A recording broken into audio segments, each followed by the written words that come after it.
Before we start, please allow me to cover a few technical details regarding the lecture. Recording in progress. We kindly ask for your consent to record this Zoom meeting and share the recording on our YouTube channel to maximize its reach to a broader audience.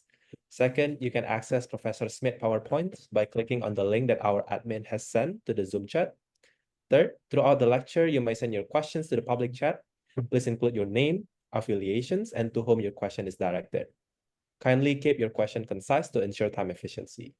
You might send your questions either in Bahasa or English, and if you choose to send your question in Bahasa Indonesia, I will help to translate them to Professor Craig.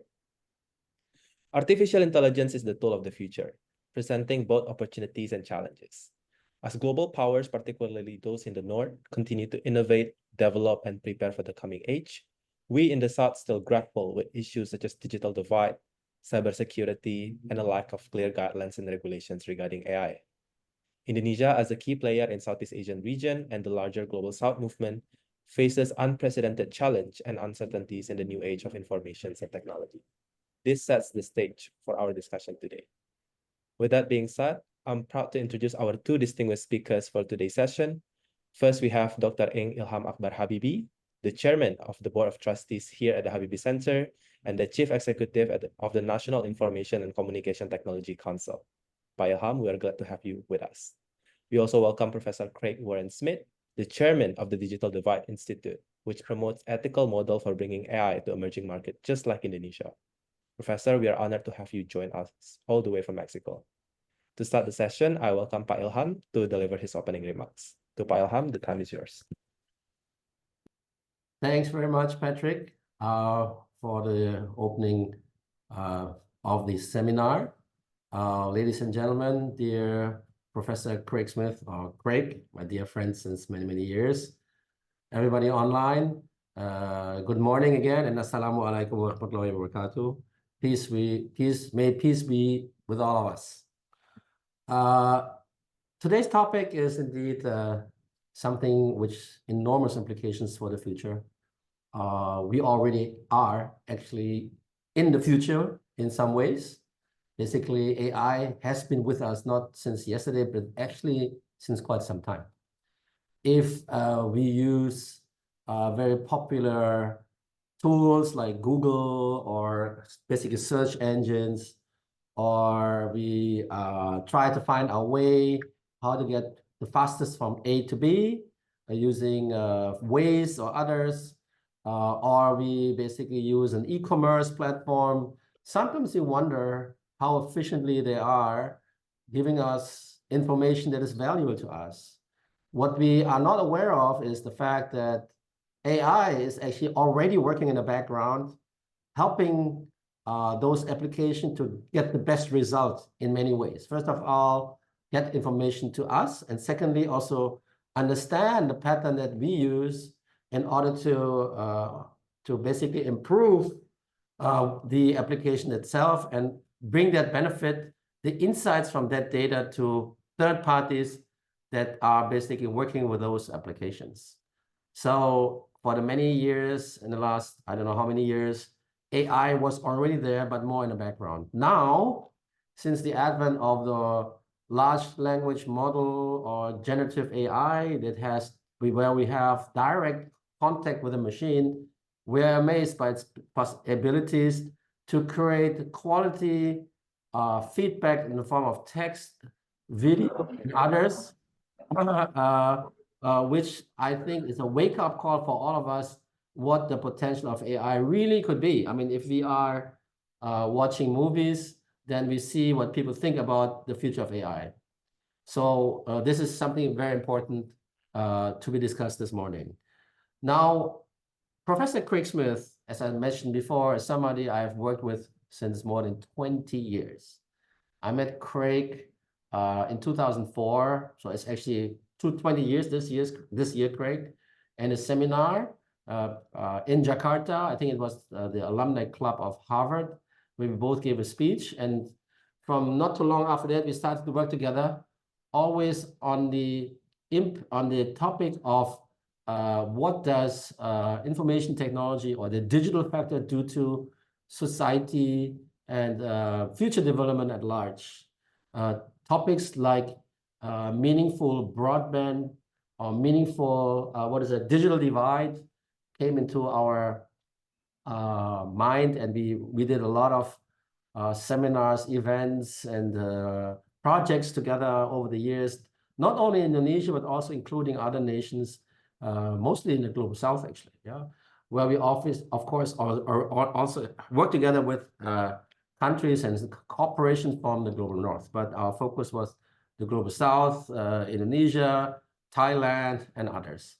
So in today's seminar, Professor Craig Smith will present his latest thought about how AI can bring benefit to the Global South nations, where Indonesia is one of the protagonists, being not only a very large country with a very large economy, but we are formerly a nation that is a country that is a member of the G20. And if we follow the last events of the G20, I mean, 2 years ago or 3 years, in 2022, it was Indonesia who was the host. Then last year, it was India. This year, it is Brazil. And next year, it's going to be South Africa. So you can see all the nations being the host of G20 are Global South nations. And of course, we as hosts of Global South, we are putting our mark on what we think about many things related to G20, which a lot of things are about the future economy, where future economy of all countries, of course, has a lot of interaction with technology, particularly with information technology. In this regard, a very prominent feature or member of that club of technologies is artificial intelligence. So I'm here very much looking forward to Professor Craig's talk. As I know Craig for so many years, his input is always very inspiring, very out-of-the-box thinking, and it has a lot of meaning for all of us that want to use AI to develop our countries and people in regard to those new technologies. I think that's all I have to say this morning. Thank you to everybody to be here, and I look forward to the next minutes for Professor Craig Smith's talk. Thank you very much, and I give it back to Patrick being the moderator. Goodbye. Thank you so much, Ilham, for the insightful remarks. Now we welcome Professor Craig Smith to deliver his presentation. Professor, the time is yours. Okay, can I begin my PowerPoint? To put my PowerPoint on the screen here? Yes, we're working on it, Professor. Okay, the topic is not just about the Global South, although you will see from my talk that I do include an outreach across the 5 continents of the Global South. But my talk specifically today is about the Prabowo era, which I understand will begin in October. And so I'm going to be offering 10 recommendations for the new government. It's been my great pleasure, with the help of Ilham, to actually go quite deep into the understanding of the dynamics of the digital economy in Indonesia. What are the constraints? What are the possibilities? And I'm going to be drawing upon that background of Ilham and myself.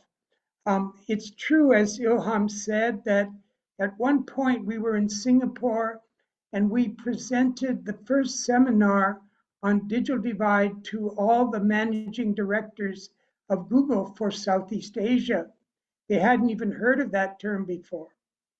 And so now we're going to be talking about the digital divide, the AI divide, and what would be needed in order, what would be the possibilities of bringing AI equitably to the entire nation, not just those who are already urban and highly educated. So here we go. Next slide, please.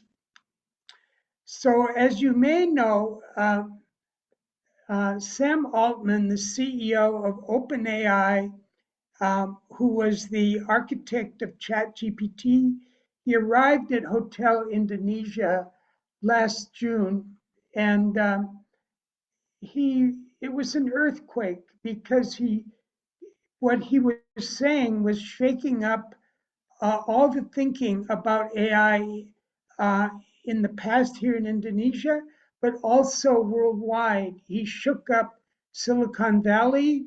He shook up the entire framework of international governance in all sectors. I think that Sam had become instantly the most powerful person in the world because he alone was able to design and shape the future of AI. Next slide.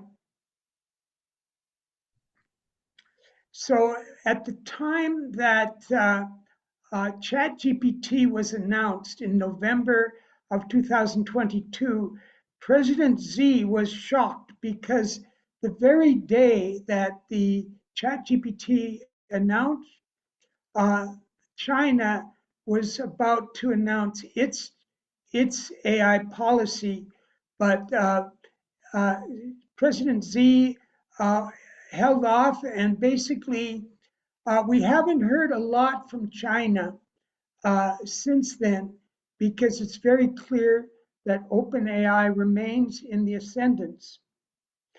But nonetheless, it's very true that USA and China pursue winner-take-all dominance in AI. This has a lot of implications for Indonesia because, as you know, Chinese investment in Indonesia has accelerated, and including with entities such as Huawei that are very active across all different platforms in the digital economy. Next slide.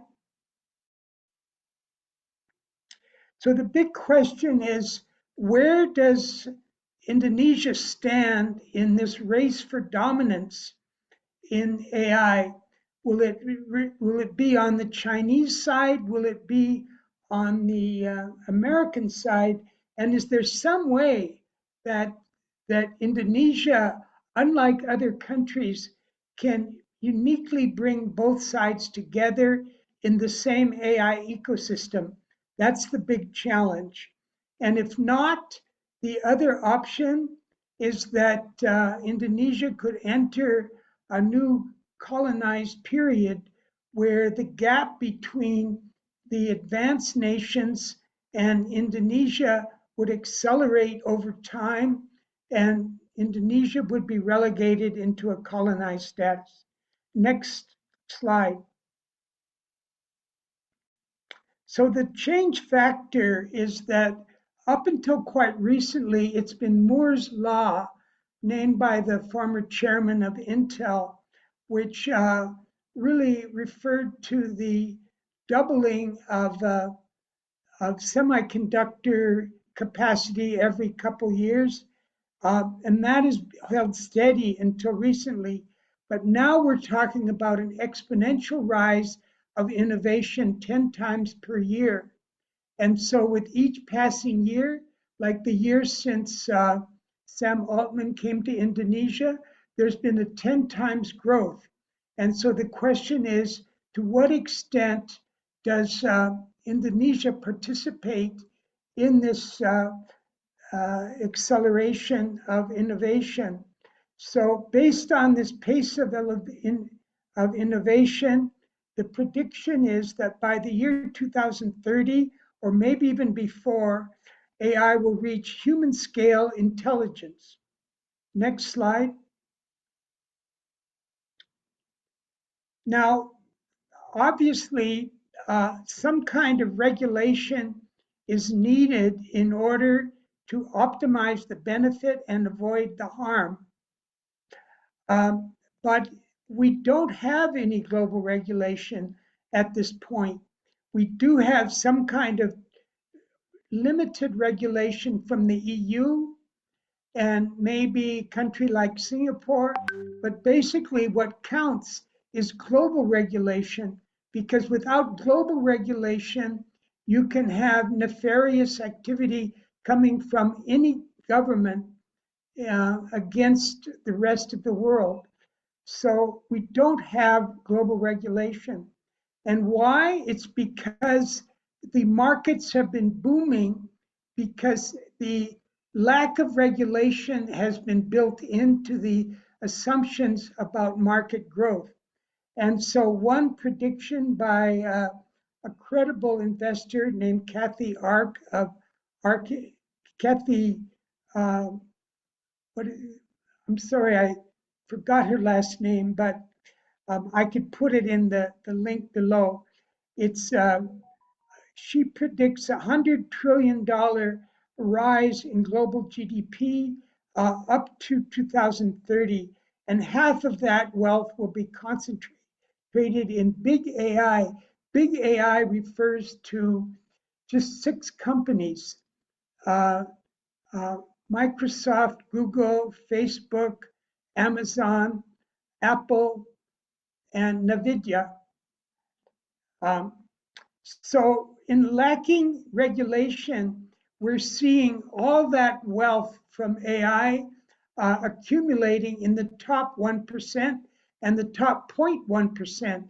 So without regulation, we're seeing a breaking of the social contract that will create so much money and wealth at the very, very tip of the market that countries like Indonesia do not really stand a chance in that dynamic. Next slide. So the big question is, with the outset of the Prabowo government, can an AI policy arise?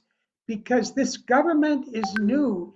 It might be seen as an extension of the Jokowi government, but in fact, I understand that right now, Kominfo, the Ministry of Information and Communication, is in a bit of a crisis now because of internet connection.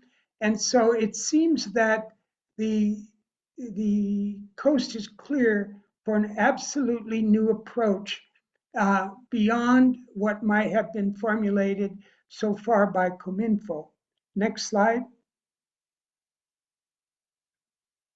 Now, the challenge to Indonesia in essentially closing the AI divide is only 6% of Indonesian families make online purchases. Only half have bank accounts. And there's a huge gap in the cost of the internet between Jakarta and, let's say, Kalimantan and other rural centers. And yes, the reality is that Kominfo, because it's managing the internet and also setting policy for the nation, it's maybe not able to make a bold new beginning by itself. Go ahead. Next slide. Now, the opportunity for Indonesia is based on its 5% steady GDP growth rate. And I believe that an asset for Indonesia have been the very competent role of Sri Mulyani and Minister Nadiem in education. And I'll talk about that a little bit later. And also, I want to talk about the 20 years, not 25 years, that Ilham and I have been pursuing meaningful broadband, and how, which was at one point hosted in the Astana Negara during the SBY years. So we have been constantly advocating for an ethical approach to the digital economy, which I believe now can reach fruition. And Ilham has been chairman of something called the National ICT Council that has a perfect governance model that could be brought to the Astana in the new government. And I also think that Prabowo himself has expertise in defense and security that could be an important part of this no AI policy. The Habibie Center as a democracy safeguard, as one of the strongest democracies in the developing world, itself is a very important asset for Indonesia. Next slide. So here are my 10 proposals to Prabowo, which I'm arguing is needed for urgent action. The next slide. So you're not going to be able to read this as I present it here. It will be available to you through the Zoom link. But I want to, this slide has a structure that has come into place a couple years ago with it used to be called the Meaningful Broadband Working Group. And so we can see that these different enterprises, public and private, can all work together. So the point is of the new AI policy is to establish synergy and avoid friction between these different categories. Now, the different categories I could just explain. On the left side is the integrated ministries or the consolidated ministries. That includes Bappenas, Ministry of Finance, and so forth. The next category is the line ministries, including education, health, and so forth. Then comes the state-owned enterprises. I do believe that we will need to rethink the special value-added role of the state-owned enterprises relative to the purely commercial competitors, how they can add value to the public in ways that are specific in the AI era. And then come the telecom cell, AI, Indosat, and so forth, telecom. And basically, these are, of course, have a central role in the digital economy. So there needs to be a rethink about the role of the operators in the total digital economy. Then we have the unicorns such as GoTo and Bukalapak and Grab. Then we have the big tech companies, some of which are foreign, such as AWS, Huawei, Microsoft, Google, Facebook, and Baidu as well. So we have a presence both of Chinese as well as American tech companies operating on the ground in Indonesia, and they can be put into dynamic interrelationship. For example, it would be possible for the Prabowo government to actually experiment to see the relative value of ChatGPT and some other large language model of Huawei and so forth, and actually create some kind of competition between them. And the last category there is intergovernmental agencies. So this is the realm that Sri Mulyani knows so well as the former chief operating officer of the World Bank. So you have, in addition to the World Bank, you have the Asian Development Bank, the Asian Infrastructure Development Bank in China. And so we have a kind of ecosystem of relationships with the development banks, which is an expertise that Sri Mulyani brings to Indonesia. So I'm not sure whether Nadiem or Sri Mulyani will continue in this new government. But no matter, I think that the innovations that they've introduced in both finance and education can be leveraged and be made interactive across these various silos in order to bring transformation to the nation. So next slide. Now I want to talk a little bit about Nadiem. As you know, after being the architect of Gojek, the first unicorn in Indonesia, and somebody who really knew and knows how to leverage the commercial dynamics of the startup domain together with Ministry of Finance, Ministry of Education. So by linking those two worlds, he has created an amazing and internationally unique pathway towards educational transformation, leading to overall human resource development. Next slide. So here is the kind of framework that I'm proposing that would leverage Nadim's educational reforms, which are really just getting going, really. And at the bottom, we have the basic tier of education, a basic education, then technical, professional, and then that leads to corporate human resource development and government resource development. So on the upper side there, you see jobs as coming in so that what you have is an approach to education that leads to human resource transformation in the corporate world, in the government sector, so that the jobs that become available in the future can be prepared uh, so that the educational transformation is actually leading to the jobs that will become available and not become obsolete by AI itself. So this is called upskilling.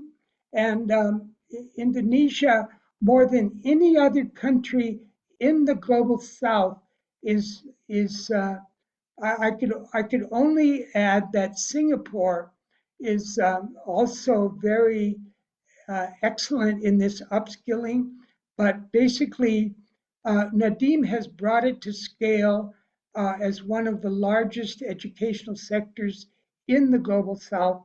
I think that his insights are really essential. Next slide. Now, regarding Sri Mulyani, I could add another slide here and say that there's 9 director generals under her leadership, having to do with taxation, having to do with subsidy, and so forth.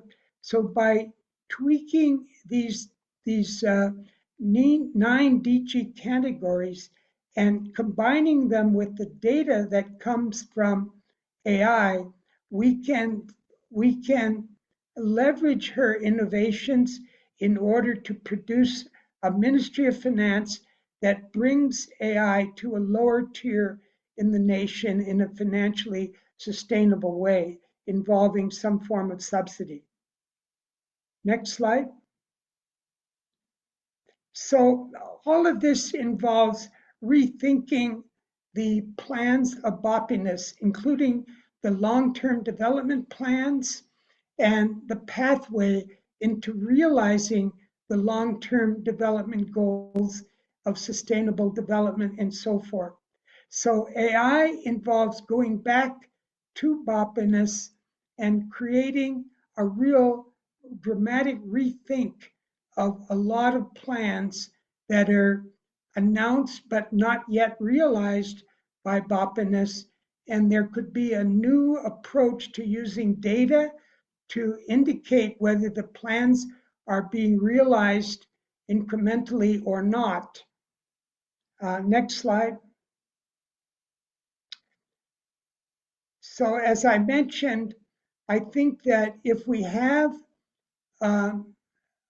some kind of governance structure directly under Prabowo, we can test out large language models from Microsoft, from Google, from Huawei, from Indosat, and so forth. Not Indosat, but other Chinese companies operating in Indonesia. Next slide. Now, there's a big question of clearly, in order for all Indonesians to have AI at full scale, we have to bring about 100 million people in the lower middle class who are not quite in the middle class yet. And so the demographic focus would be the lower middle class. So the question is, where will the money come from and what will the money be used for? We need to begin with rethinking the universal services obligation formula. In the past, you may know that the USO has funded Bhakti in Bappinas to do a satellite project that would basically inefficient and redundant. I mean, we could have, for example, Starlink come in and cut a deal with Starlink to bring Starlink to all rural areas or Starlink's competitors. So we have to rethink the formula for USO. We also need to get foundation support. Recently, I have talked to the Ford Foundation, Omidyar Network, and a number of big international foundations. These foundations provide a neutral space, not on the side of China, not on the side of US, in order to move forward. It's only a couple $100 million that they pledged, but I think that we are in a position to get funding from international foundations. And ultimately, the big ticket of how much could be activated has to come from the Middle East, from Saudi Arabia and the Emirates, as we can discuss a bit later. Next slide. So in order for Indonesia to find its way in AI, there needs to be a quick benchmarking process with the 5 other major developing countries: India, Mexico, Brazil, and that's four of them, right? Just India, Mexico, Brazil, and South Africa. All of those are in the same position of having lower middle class. And so we're really talking about almost 3 billion people in this lower middle class category across these nations. And if these could come together into a single coalition so that the products and services could be spread across those 3 billion people, you would get cutting of the price points and getting an overall surge of growth coming from the global south. And that would be the basis of a financial model for the global south. Next slide. Now, rather than work through the United Nations, which is, we've seen through the climate change issue that the United Nations is too slow, it lacks expertise, it lacks political power, and the AI regulation should not be turned over to the United Nations. It just lacks the funding, the expertise, and it's just, it will just never happen. So let's look at the next slide. So there is a structure within the G20, and it's now called G21 because the 55 nations of the African Union are part of the G20. So it's a G21 now. So I'm suggesting that in South Africa next year, when South Africa hosts, that is the time to create what I call a moonshot. Now you could go to my website, digitaldivideinstitute.org, and see what's entailed. But I think this is the last moment, 2025, when the major countries of the global south, these 5 countries of basically the lower middle class of nearly 3 billion people, could all come together into a big coalition and become the basis of an international governance law that could be actually created in next year in Johannesburg under the leadership of South Africa, which is the very last point that the developing countries are in a position to drive G20. So the next slide, please. So here are the 5 countries, and the line goes from Saudi Arabia to India, Indonesia, South Africa, Brazil, and Mexico. So these 5 countries could forge a coalition, and just as Sam Altman went to United Arab Emirates and asked for $7 trillion last year simply to deal with semiconductor innovation, I think that several trillion dollars would need to be activated from South Africa. And the question is how a deal could be cut with South Africa to benefit South Africa and also these 5 nations. Next. So I think we need a seminar to define these 10 solutions more exactly. We need to produce a white paper on AI for Paboa coming from the Habibie Center. We need to activate a financial analysis, and I would recommend the use of the World Bank's International Telecommunications, the International Finance Corporation of the World Bank to help with that. And basically, we need to join into the G21 activity at the end of this year and next year. Next slide. So this is the conclusion of my presentation. So I'm saying that AI policy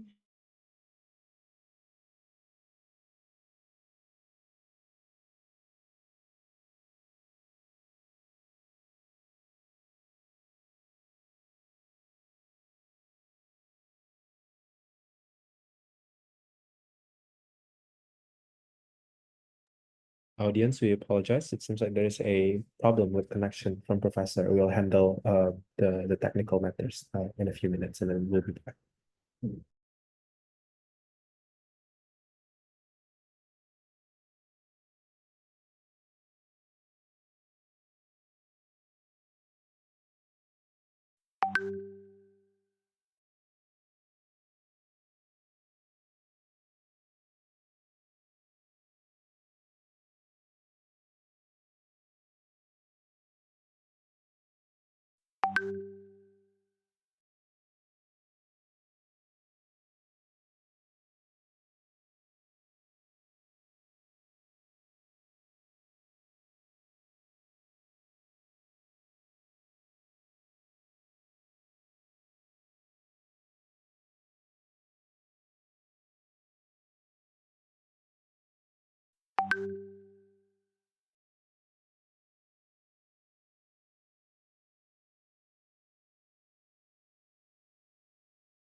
Hello, audience. We apologize. It seems that Professor Craig have a little problems with connection, but he said he will be back shortly. In the meantime, we highly encourage you to send any possible questions through the Zoom chat. Feel free to ask any questions both in English or in Bahasa Indonesia, and I can help translate your questions if you so prefer to send the questions in Bahasa Indonesia. Also, I resend the link to the Zoom chat. Feel free to open the PowerPoint presentations as well. Okay, since Craig is not online at the moment, maybe I should take over for a few comments from my side because I have to leave very soon. Understand, Pak. Thank you. And I just want to add to Craig's presentation. There's 5 points I have here.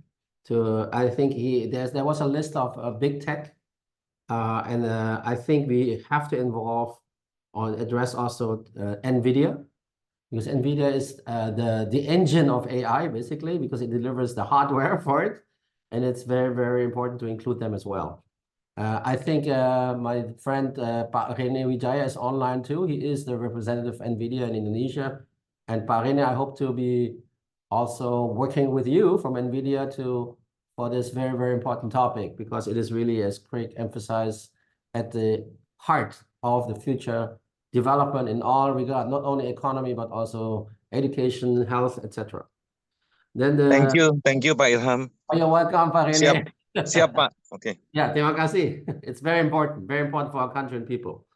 Also, the Cominfo crisis. I mean, Craig mentioned it is about the quality of the internet, he said. I think at the moment, the real crisis is actually the data center, as we all know. Yeah? And this is actually also showing the security aspect of anything we do online, and including AI, that needs to be a very, very strong focus on that, because without security, our efforts might be all in vain for nothing, because we simply lose what we work for within a very short time. Also, another comment is that if you look at the list of big tech, we have to be aware about the fact that all of them are concentrated only in 2 countries, which is, again, as Craig mentioned in the beginning of the presentation, it's either in the US or in China. I mean, there's no other country that deliver any big tech. So we, as Indonesia, we are strictly neutral. That is actually something we should be aware about. We are actually best positioned to work with both. And I think the US and China will be happy to work with us without any restriction, because Indonesia is a very, very large country, and in their view, is therefore a very suitable partner, also because of the size of the population and the size of the market, at the same time being the dominant country in that regard in ASEAN, which is another even larger market. Then unicorns, I think that's a minor comment. I would add also Shopee here.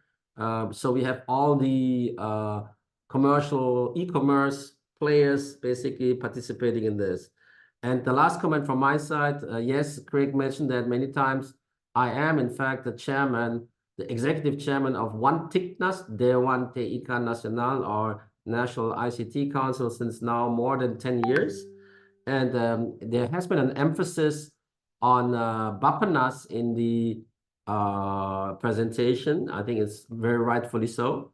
And I'd like just to emphasize that OneTICNAS is directly linked to Bappenas. Basically, we report directly to Bappenas. So I think this should be OneTICNAS's task for the next year to bring all these 10 points into fruition, and that we will have a very clear understanding of the role of AI for Indonesia.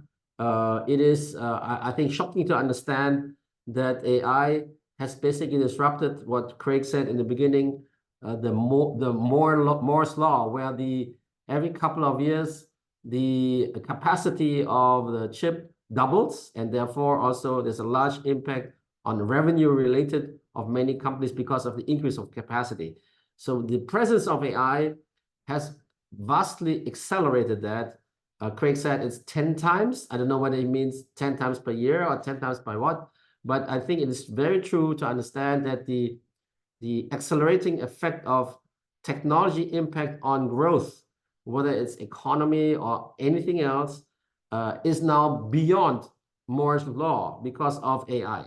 So the capacity growth, which is the underlying engine for the economic growth from many companies in the world, is now actually, the AI factor has to be added to that, and will further accelerate the growth of the divide between the haves and the not haves, the global north and the global south, or even more extreme, the big tech and the non-big tech will be even bigger.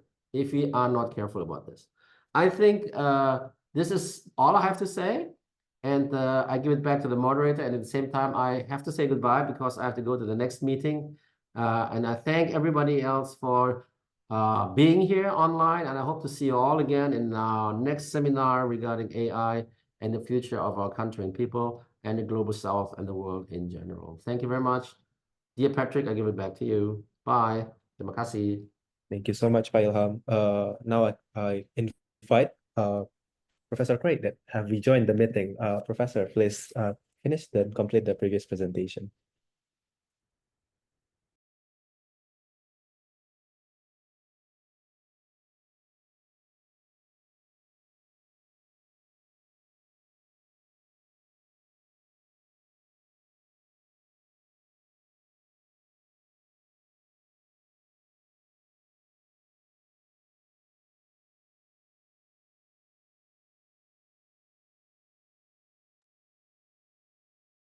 Professor Craig, can you hear me?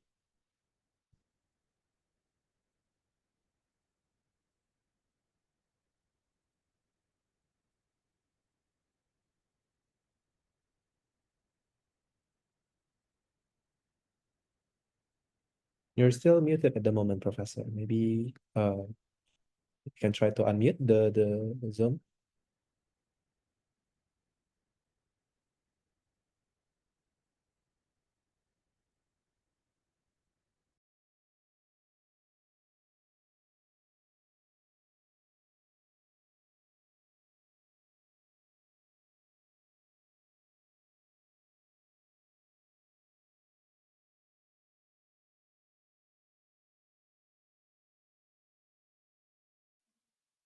Now can you hear me? Now Hello, can you hear Professor. me? Yes, we can hear you. Yes. Okay. Yeah, I basically was just getting to my last slide when I lost power. So I believe that AI should be the utmost priority of the Prabowo era. It should not be secondary or tertiary, and it should be governed right out of the Astana Negara. And there should maybe be actually a new ministry about AI at some point. And I think it's very important and urgent to benchmark across these other 5 big developing countries. And Habibie Center, which hasn't had a strong role with digital technology in the past, it is because it's a bulwark of democracy, it can provide research support and leadership and could be the basis of that help to activate these 10 recommendations. And that would, of course, incorporate the National ICT Council, as Ilham has mentioned. But I do want that National ICT Council to be upgraded dramatically, given more power and more money in order to shape the AI direction of the whole nation under Prabowo. So that is my total presentation. So I could take any questions that you might have. Thank you, Professor Craig, for your presentation. Let's entertain a few questions from the audience. Feel free to send more questions later on, but for the moment, let's entertain questions from Andy from UIN. So question from Andy is, ethics is one of the important discussions in AI, and it should be covered when it comes to formulating AI policy. At the same time, different countries and community might hold different ethics. Is it possible to formulate a single AI policy that suits different countries and communities? Professor Smith, what do you think about this? I didn't understand the word catex or I believe it's ethics. What is ethics? Ethics in the sense that what is considered acceptable and not acceptable. I don't understand the question. I'm sorry. I don't know what is ethics. What is considered okay and justified to do in AI policy, and is what is not considered not okay. For example, in the West, they have different ethics and different views in regards to what is considered okay in AI, and in the East, let's say, perhaps in China, they have different views on what is considered okay and not okay to do when it comes to AI. Okay, I think the best way I can answer that question is to say that Indonesia needs a middle way between the overregulated approach of China and the underregulated approach of United States. So it needs to create a middle way path so that it draws creatively from both US and China to optimize circumstances for Indonesia. But regarding the question of what is acceptable or not, I think that AI will be disruptive and will shake up a lot of people in government and in the private sector, because there needs to be radical disruption of the governance systems in Indonesia for Indonesia to move forward. No, understood, Professor. I hope that answers the questions. Next, let's hear from question from Pak Hadi from Pundak Scientific. So, Professor, you mentioned earlier regarding Habibie centers and the role of think tank when it comes to AI policy. Could you explain a little bit more, where do you think Habibie Center and other think tanks in Indonesia could provide research support and leadership for the Indonesian government? Well, it's very important that we look at where the funding is coming from these research institutes. So, for example, I think Professor Haman Reza had hosted Sam Altman in ChatGPT, and he immediately proposed an arrangement with ChatGPT, with OpenAI, in order to support innovation in Indonesia. But I think we have to understand that OpenAI is in intense competition with other competitors. So it's very important that whatever research is presented to the government is not biased based on who is providing the funding. For example, tomorrow there's a conference in Indonesia sponsored by Alibaba Cloud, which is a competitor to Amazon Web Services, AWS. And so in any kind of conference like that, that's sponsored by a single tech company, that features the executives of the tech company in the conference, it automatically loses legitimacy. So it becomes very important. For example, Habibie Center is so well established and so legitimate that it would not be likely that it would be accused of bias based on any kind of commercial funding. So that's very important. Thank you, Professor. So next questions we have from Andini. So she has a questions regarding the global platform. Why should we pursue this effort more so from G21 instead of the United Nations?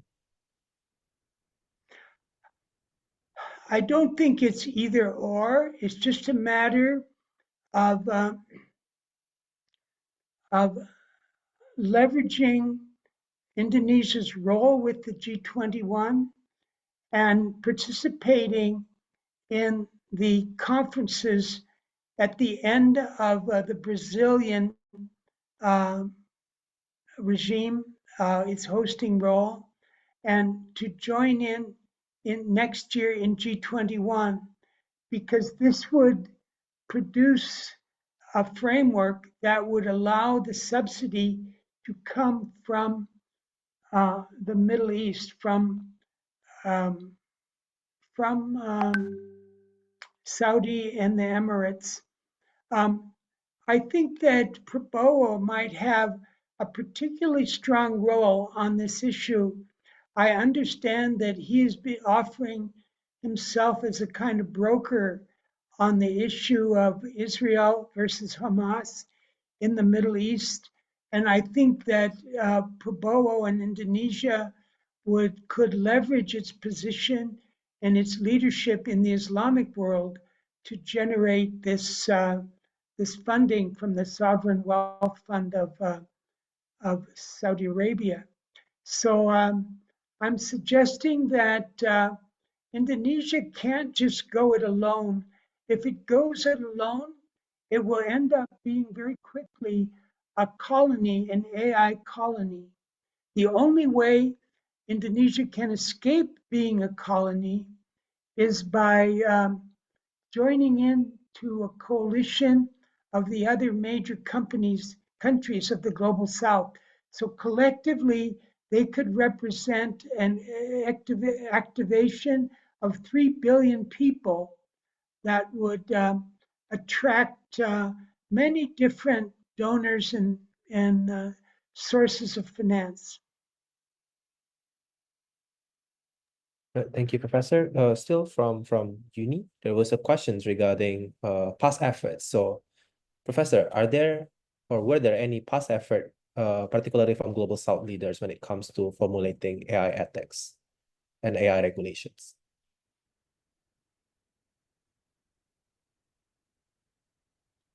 From the Global South,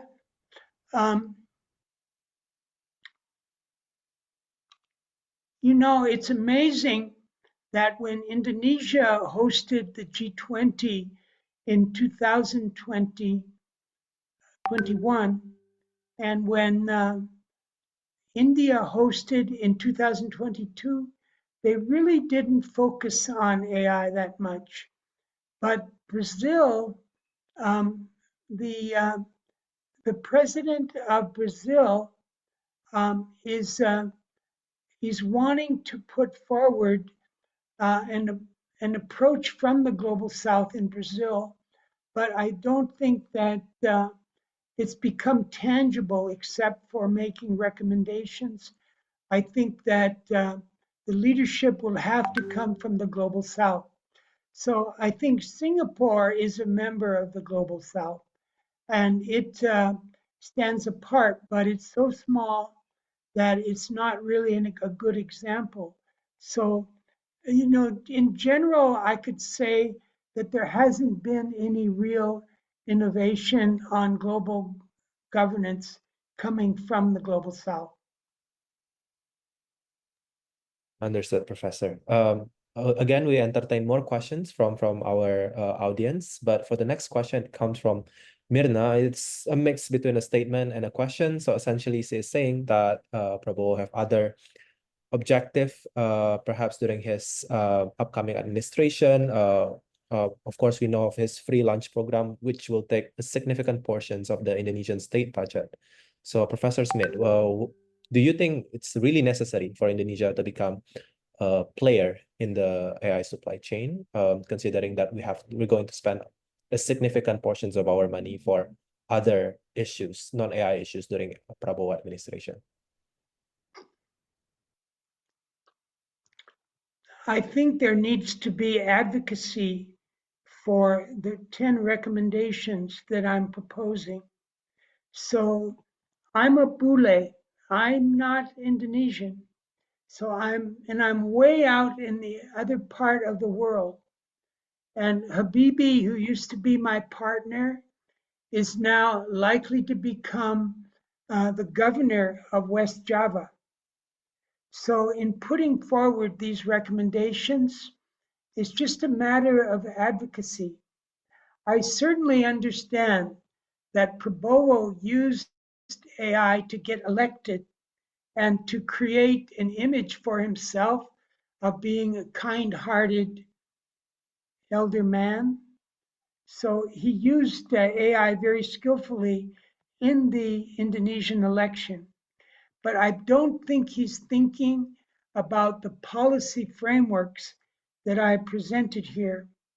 but it requires advocacy. And I don't know if I'm saying these things because I'm a bule and I'm outside the system that is acceptable for Indonesia, but I care a lot about Indonesia. I care about its future. And so I'm just taking my shot at somehow advocating how Indonesia could benefit by this new AI revolution. I think in these 10 points, there are ideas that could be furthered, and it's a question of advocacy to Prabowo himself to give him the confidence that he could think about national transformation in this way. He does have a mandate. He's in a position to do major things, and we need to encourage it.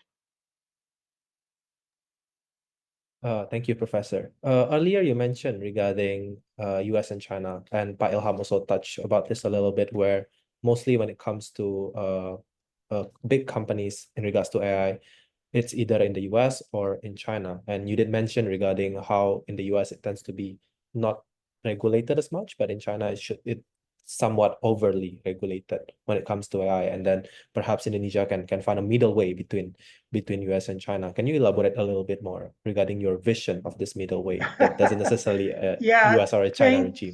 Thank you very much. Well, I understand that you were living in Taiwan for a while. Correct, and Professor. Taiwan is a country that has really embraced Buddhism. And so the middle way concept, it's originated in the Buddhist tradition. So if you go to Borobudur, for example, in Central Java, you can see the images of the Buddha having somebody with some kind of a stringed instrument to play a song for the Buddha. And it was really screechy. And then the Buddha said to loosen the strings. And then it was too loose, and he said to tighten the strings. So this is the basis of the middle way concept in Buddhism. The middle way is a fundamental concept, not only in Buddhism, but by avoiding extremes of too loose or too tight, you can not just find a compromise with both sides, but it can become a total transformation. So the middle way concept has been debated for centuries, but it is rooted in the Buddhist tradition. And I think it's one of the Panchasila traditions that Indonesia could own. Understood. Perhaps just one last question. Feel free, if any audience still have more questions, feel free to send your questions in the Zoom chat. But from my side, perhaps one last question, Professor. Out of the 10 recommendations that you have provided for us this morning, what do you think like some of the biggest challenge in implementing those 10 recommendations? Well, Ilham had mentioned that he has this structure called the National ICT Council, or its nickname is Wantikness, but nobody knows about it, and they didn't show up for this talk.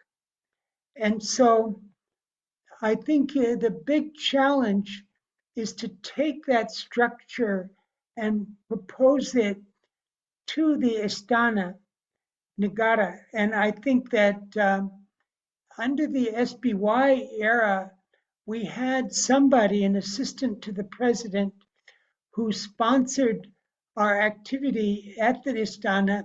And so we need to find that person who's an assistant to Prabowo, who could be an insider in the Istana in order to embrace this vision.